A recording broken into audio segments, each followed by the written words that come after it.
Mutaxassislarning so'ziga qaraganda 2022 yilning 5-dan boshlab xalqaro jamiyat Sharq Turkistondagi millionlagan Uyg'ur va boshqa musulmon millatlarga qartilgan inson qalbidan chiqqan jinoiy qilmishlar uchun Xitoyni javobgarlikka tortish haqida ba'zi muhim qadamlar tashlangan. Lekin rayondagi sistemalik irqiy qirg'inchilikni mustaqil xalqaro tekshirishda yanada og'ir qiyinchiliklar bor ekan. Amerika ovozining Sharq Turkiston masalasi haqidagi yillik xulosa doklatiga qaraganda, garchi Xitoyning Sharq Turkistondagi jinoiy qilmishlarga qarshi ba'zi tadbirlar qo'llanilgan bo'lsa-mu, ammo baxtga qarshi Sharq Turkistondagi sistemalik irqiy qirg'inchilikni mustaqil tekshirishda yanada og'ir qiyinchiliklar bor ekan. Doklad buni nurg'un davlat va tashkilotlarning Xitoyga beqinganligi, shundaqla har qaysi davlatlarning Xitoy bilan bo'lgan qo'yiq munosabati deb qaragan. Germaniyadagi nopuzli televiziya kanallaridan Janubiy Germaniya televiziyasi ZDF 20 dekabr kuni Xitoy va Uyg'urlar Xinjiangdagi zulm nomli bir hujjatli film tarqatdi. Film Qozog'istonda yashayotgan Xolida Oqitxon ismli yashangan bir qozoq ayolning Xitoy turmasi va lagerda g'oyib bo'lgan 20 dan ortiq qarindoshlarini izlash yo'lida ko'rsatayotgan tirishchanliklari bilan boshlangan.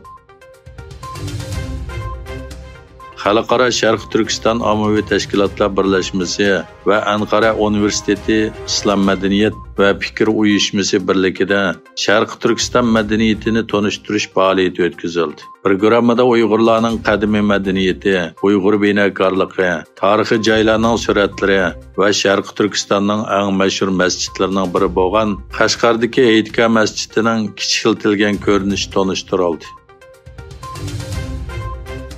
Yaponiya hukumati Ispaniyadagi bir kishilik huquq tashkilotining Xitoyning Yaponiyada maxfiy saqchi markaz qurganligi to'g'risidagi xabarni tekshirayotganligini e'lon qildi.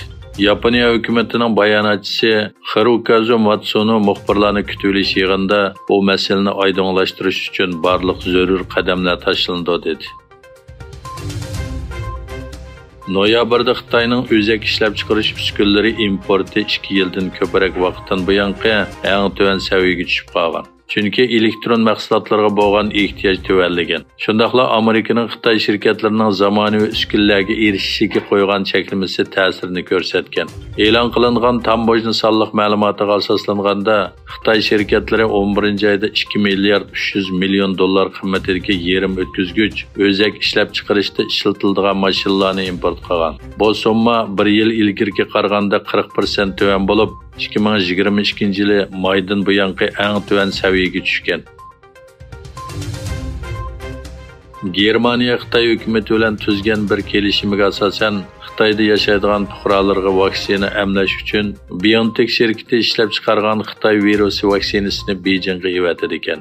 Germaniyaning Beijingda turishliq bosh elchisi Patricia Filor Xitoydagi Germaniya fuqarolarining kelgusi bir necha hafta ichida BioNTech vaksinasidan bakirman bo'lganligini e'lon qildi.